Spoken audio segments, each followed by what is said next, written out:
Hi, my name is Cari. I'm an intuitive healer.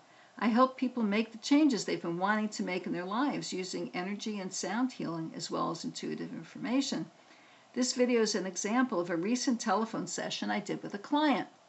My client was having a bumpy road in some of her friendships, where I felt the common denominator of several of the stories she was telling was that her ego was being poked by her friends' reactions to certain things that she'd said or even gifts that she'd offered them. Her sense of self-worth is being challenged by people she cared about.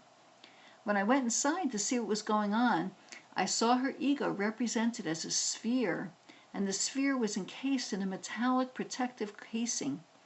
It looked like welded airplane parts. I simply met the sphere with healing energy and waited to see what developed. I waited a long time, feeling the energy begin to swirl around it, exploring it. It was funny, almost like a dog sniffing a fire hydrant. Sound healing began, and various sounds gently stroked the sphere. Then suddenly a bright light came out of the sphere. It was bright royal blue at the center, and then like a bullseye, surrounded by a brilliant emerald green.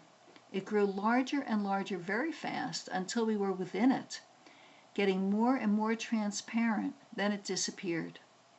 At that point, my arms and hands formed a T shape, energy still coming out of them, and I saw the metal sphere held up on a T like a golf tee. The golf tee turned into a flower stem with two leaves holding the sphere. I just watched it. Quite suddenly, the leaves closed over it and ate it like a Venus flytrap. It went down the stem in a lump like a boa constrictor eating a wild boar. It went all the way down into the earth and broke up into gold ego fragments, mixing with the earth, basically becoming compost, ready to nurture new life.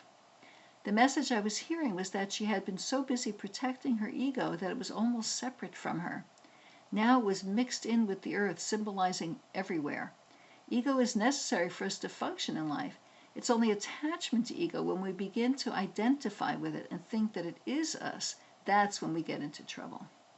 Experiencing ego as larger than oneself, as part of the all that is, without judgment or fear, enables us to let little barbs pass through us without penetrating, much like fish swimming through the ocean rather than diving headfirst into the sand, eventually rotting and smelling bad. As I explained this, my arms began to trace huge golden circles in the air, overlapping at the center, forming a Vesica Pisces almond shape.